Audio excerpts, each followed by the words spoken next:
Camera থাকতে video করি না।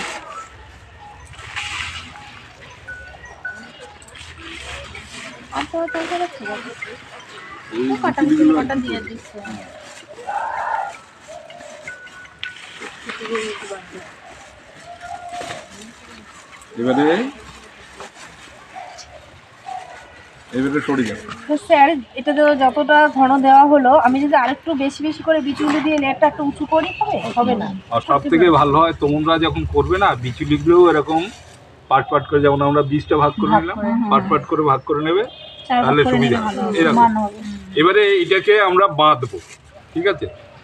এই বাঁধতে গেলে এরকম করে মাঝখানটা ফাঁকা রেখে দেবো। ফাঁকা রেখে এরকম চাপ দেবো। চাপ দিলে এটা হাওয়াটাও বেরোচ্ছে, আর ওটা যেগুলো হ্যাঁ করা হয়নি সেটা হয়ে গেল। এইরকম হাওয়া মুক্ত হয়ে গেল, ঠিক আছে? ব্যাস, এবারে সুতো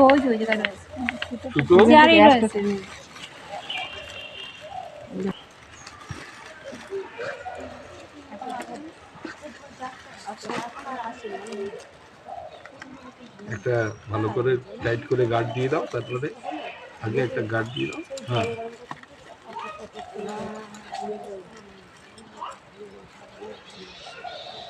টাইট করে বাঁধো। দুটো বড় আছে যেমন, আরেকবার কেটে নিয়ে আসতেই পারে। এটা থেকে কতদিন পরে বীজটা বেরোবে? আসতে বললাম যে ক্লাসরুমে বলবে তো। এটা হাতে কলমে এটা প্র্যাকটিক্যাল হচ্ছে, থিওরি হচ্ছে, ক্লাসরুমে হবে।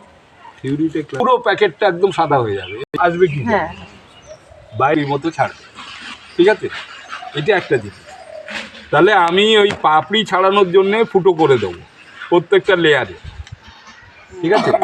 2 নম্বর ব্যাপার হচ্ছে এর নির্দিষ্ট সময় পরে, 1 সপ্তাহ পরে এতে জল দিতে হবে। এই উপরে গা দিয়ে যা জল দেবো, ওই যে ফুটো থাকবে, ফুটো দিয়ে যতটুকু রস যাবে, আমি তখন আগে কি বলেছি যে বেশি জল দিলে পচে যাবে, আবার জল না দিলেও শুকিয়ে যাবে। তাহলে আমি এরকম প্রত্যেকটা লেয়ারে একটা করে ফুটো করে দেবো, 4 আঙ্গুল অন্তর, ঠিক আছে? পুরো গায়ে 4 আঙ্গুল অন্তর ফুটো করে দেবো। কেন ফুটো করছি? 2টো কারণে। একটা হচ্ছে জল যাতে যায়, আর 2 নম্বর ব্যাপার হচ্ছে মালগুলো যাতে বেরোয়, বাইরে বেরিয়ে আসে নির্দিষ্ট সময়ের পরে। করো।